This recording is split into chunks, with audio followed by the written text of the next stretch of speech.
Question number 9। Okay, ये question number 9 है।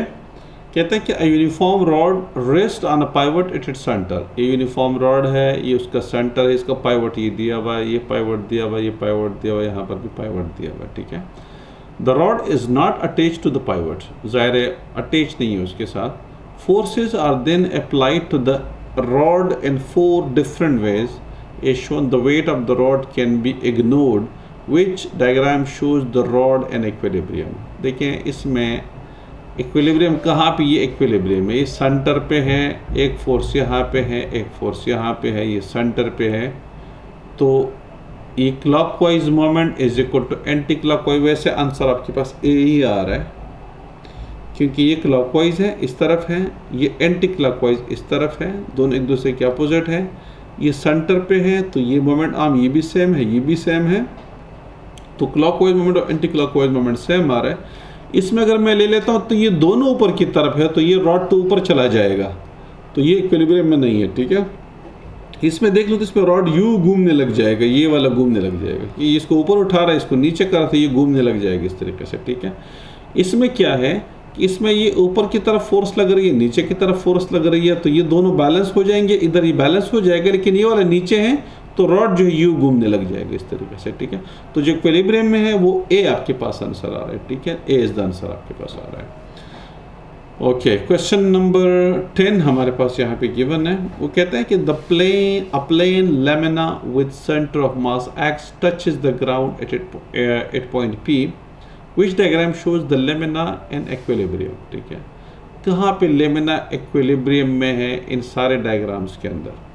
यहाँ पे देखें, यहाँ पे इक्विलिब्रियम में इसलिए नहीं है कि जब आप इसको छोड़ेंगे तो उसका वेट इधर है तो ये इस तरफ आ जाएगा, गिर जाएगा, क्योंकि ये बेस तो उसे ऊपर उठाया गया तो ये गिर जाएगा। नंबर 1 चीज़। बी के अंदर ये एग्जैक्टली उसमें है, बैलेंस है बिल्कुल। ये आपको देखें क्योंकि ये सेंटर ऑफ मास है और ये इसके नीचे इस पॉइंट आर के ऊपर बिल्कुल लाई कर रहा है, तो बिल्कुल सीधे में आ रहे हैं 3 यानी लाइन पॉइंट, और बिल्कुल उसकी जो बेस एरिया उसका जो पॉइंट आ रहा है उसके ऊपर सेंटर ऑफ मास आ रहा है। तो ये आपके पास इक्विलिब्रियम में है। अगर आप ये ले लेते हैं तो इसमें ये इस तरफ गिर जाएगा, सीधा इक्विलिब्रियम में नहीं है। अगर आप इस ले लेते हैं तो इसमें ये इस तरफ गिर जाएगा, ठीक है। तो ए इज़ द आंसर आपके, sorry B is the answer आपके पास आ रहा है। ए को तो आप हटा दीजिएगा। तो ये हमारे पास इसका बी आंसर आ रहा है, ठीक है। क्वेश्चन नंबर 11 कहता है कि a wooden bar is pivoted at its centre so that it can rotate freely. 2 equal forces F are applied to the bar, in which diagram is the turning effect greatest है। Turning effect किस चीज़ में है? देखें, कहता है कि a wooden bar is pivoted at centre, यहाँ पर भी सेंटर में, यहाँ पर भी सेंटर में, यहाँ पर भी सेंटर में, यहाँ पर भी सेंटर में, ठीक है।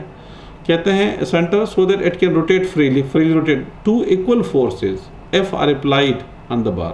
देखिए 2 equal forces हैं, ये इस डायरेक्शन में है, ये इस डायरेक्शन में है, ये सीधा हो जाएगा फिर रोटेट नहीं करेगा, ठीक है। एक चीज़ में यहाँ पे ये एक ही डायरेक्शन में रोटेट करेगा, यू रोटेट करेगा इस तरीके से, ठीक है। अच्छा, इधर जो है ये तो रोटेट करेगा नहीं, क्योंकि इस डायरेक्शन में तो ये सेंटर में है, तो ये कहीं रोटेट नहीं करेगा, और ये भी कहीं रोटेट नहीं करेगा। तो सबसे ज़्यादा जो रोटेशन आ रही है अब इन दोनों के अंदर आंसर आ रहा है, ए और बी के अंदर आंसर आ रहा है। तो ए आंसर आ रहा है, बी आंसर आ रहा है, ए इज द आंसर, ठीक है। ये इजीली हो जाता है क्योंकि यहाँ पे दोनों एक ही जगह पे एक्ट कर रहे हैं। तो यहाँ पे देखिए ना आप, ये एक अपोजिट डायरेक्शन में, यहाँ पे आप एंटी क्लॉकवाइज प्रोड्यूस कर रहे हैं, यहाँ पे क्लॉकवाइज प्रोड्यूस कर रहे हैं, ठीक है। यहाँ पे आप एक ही एंटी क्लॉकवाइज प्रोड्यूस कर रहे हैं, जबकि क्लॉकवाइज आप प्रोड्यूस नहीं कर रहे हैं। तो ये असल में आंसर ये इजी हो जाता है। देखिए ये वाला इजी हो जाता है घुमाना, ये वाला थोड़ा सा मुश्किल हो जाता है एक साइड पे लगाना, ठीक है। तो आपके पास इसका आंसर ए आ रहा है, सिंपल। ओके, क्वेश्चन नंबर हमारे पास 12 है कि the diagram shows a uniform flat metal sheet hanging freely from a nail eight point A, ठीक है, यहाँ सही है। A weight also hangs freely on the string tied to A, एक weight भी ये कर रहा है। One of the label points is at the center of the mass of the metal sheet, which point is at the center of mass है। अब देखिए इसमें सेंटर ऑफ मास कौन सा हो सकता है। सेंटर ऑफ मास, सबसे पहले इसको अंडरस्टैंड करके सेंटर ऑफ मास किस तरीके से हम निकालते हैं। आपने क्या करना है कि ये जो लेमिना होता है, इर्रेगुलर शेप का लेमिना होता है, इसका सेंटर ऑफ मास निकालने का तरीका ये होता है कि आपने एक सुराख इधर करना है, एक इधर करना है, आपने एक इधर करना है, और ये दो भी कर ले तो काफ़ी है।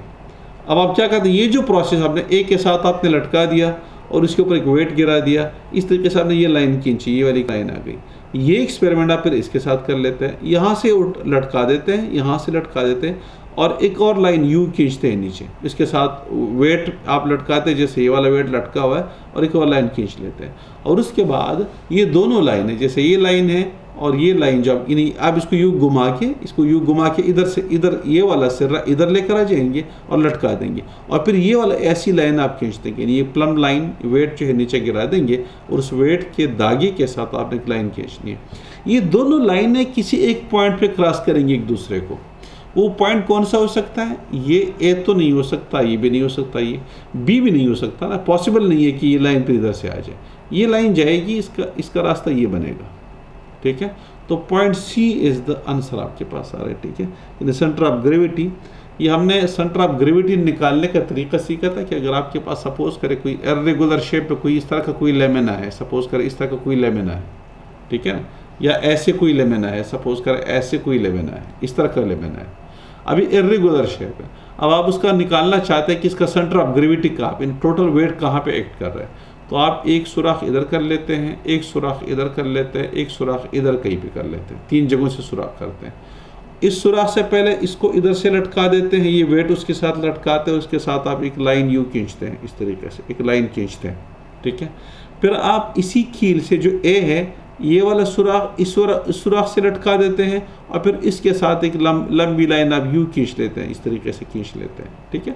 ये दो सुराख से काफ़ी हो जाता है, 3 करने की ज़रूरत नहीं है। ये दोनों लाइनें किसी एक पॉइंट में एक दूसरे को कैंसिल कर रही होती हैं, और वो जो पॉइंट होता है उसका सेंटर ऑफ ग्रेविटी होता है।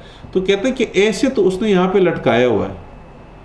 अब वो कह रहे हैं कि आप अंदाज़ा कर ले, इसकी शेप को देख के अंदाज़ा कर ले कि ए है, बी है, सी है या डी है सेंटर ऑफ ग्रेविटी।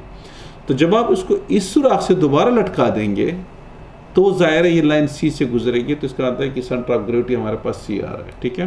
तो इसका आंसर भी सी आ रहा है।